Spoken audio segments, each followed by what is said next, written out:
এই মুহূর্তের সবথেকে বড় খবর, গুমোট গরমে নাজেহাল কলকাতা সহ দক্ষিণবঙ্গবাসী। জ্যৈষ্ঠের প্যাচপ্যাচে গরমে ফের বৃষ্টির অপেক্ষায় সকলে। আজ সকাল থেকেই ভ্যাপসা গরমে নাজেহাল অবস্থা।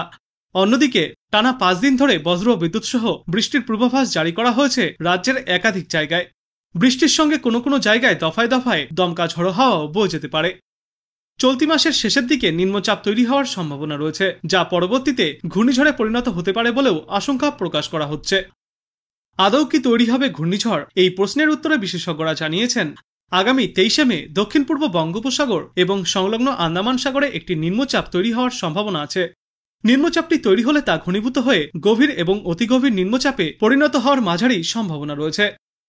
আগেই আবহাওয়া দপ্তর ইঙ্গিত দিয়েছিল মে মাসের শেষে ঘূর্ণিঝড় তৈরি হওয়ার আশঙ্কা রয়েছে, তবে নিম্নচাপ শেষ পর্যন্ত ঘূর্ণিঝড়ে পরিণত হবে কিনা সেদিকে নজর রাখা হচ্ছে। আবহাওয়া দপ্তর জানিয়েছে এখনো পর্যন্ত যা ইঙ্গিত, এটা উত্তর পশ্চিম দিকে বেঁকে যেতে পারে, ফলে দক্ষিণবঙ্গে এর প্রভাব পড়ার তেমন আশঙ্কা নেই এখনো পর্যন্ত। অন্যদিকে বৃষ্টির পূর্বাভাসে বলা হচ্ছে আগামীকাল থেকেই দক্ষিণ 24 পরগনা, পূর্ব মেদিনীপুর, পুরুলিয়া, ঝাড়গ্রাম, পশ্চিম মেদিনীপুর, বাঁকুড়া, 2 বর্ধমান, বীরভূম, মুর্শিদাবাদ এবং নদিয়া জেলায় হালকা বৃষ্টির পূর্বাভাস রয়েছে। এরপর আগামী সপ্তাহের শুরু থেকে বৃহস্পতিবার পর্যন্ত কলকাতা সহ রাজ্যের প্রায় সব জেলাতেই ঝড় বৃষ্টিপাতের পূর্বাভাস জারি করা হয়েছে। সোম মঙ্গলবার দক্ষিণবঙ্গের প্রায় সব জেলাতেই প্রতি ঘন্টায় সর্বোচ্চ 30 থেকে 40 কিলোমিটার গতিবেগে দমকা ঝড়ো হাওয়া এবং বজ্রবৃষ্টিপাত হতে পারে। অন্যদিকে আজ থেকে আগামী বৃহস্পতিবার পর্যন্ত উত্তরবঙ্গের প্রায় সব জেলাতেই বৃষ্টির সম্ভাবনা রয়েছে। বৃষ্টির সঙ্গে প্রতি ঘন্টায় সর্বোচ্চ 30 থেকে 40 কিমি বেগে দমকা ঝড়ো হাওয়া বয়ে যাবে উত্তরবঙ্গের জেলায় জেলায়। তবে দুই বঙ্গেই আপাতত বাড়বে তাপমাত্রা। আগামী 3 দিনে কলকাতা সহ দক্ষিণবঙ্গের জেলাগুলিতে 2 থেকে 3 ডিগ্রি সেলসিয়াস পর্যন্ত তাপমাত্রা আরও বাড়তে পারে। উত্তরের জেলাগুলিতেও আগামী 3 দিনে 2 থেকে 3 ডিগ্রি সেলসিয়াস পর্যন্ত বাড়তে পারে সর্বোচ্চ তাপমাত্রা। তাপপ্রবাহের সতর্কবার্তাও রয়েছে। আজ থেকে আগামীকাল পর্যন্ত পশ্চিম মেদিনীপুর, বাঁকুড়া, পশ্চিম বর্ধমানের কোথাও কোথাও তাপপ্রবাহের পরিস্থিতি তৈরি হতে পারে। বাকি জেলায় থাকবে আর্দ্রতাজনিত অস্বস্তি।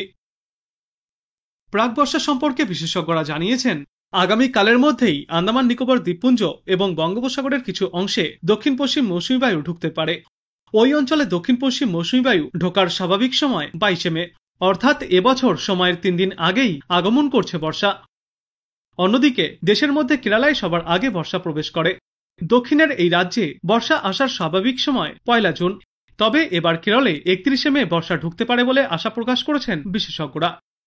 ইতিমধ্যেই বঙ্গোপসাগরে বর্ষা আসার অনুকূল পরিবেশ তৈরি হচ্ছে। বাংলায় বর্ষা আসার স্বাভাবিক সময় 6 থেকে 7 জুন। এ রাজ্যের উত্তরবঙ্গেই প্রথম বর্ষা প্রবেশ করে। এবছর জুন মাসের প্রথম সপ্তাহেই বাংলায় পা রাখতে চলেছে প্রাক বর্ষা। আর আজ তাপমাত্রার পরিসংখ্যানে বলা হয়েছে আজ সর্বোচ্চ তাপমাত্রা থাকবে 38 ডিগ্রি সেলসিয়াসের আশেপাশে। বর্তমানে এই তাপমাত্রা স্বাভাবিকের চেয়ে 2.3 ডিগ্রি সেলসিয়াস বেশি। আর আজ শহরের সর্বনিম্ন তাপমাত্রা থাকবে 29.5 ডিগ্রি সেলসিয়াসে। এই তাপমাত্রাও স্বাভাবিকের চেয়ে 2.8 ডিগ্রি সেলসিয়াস বেশি।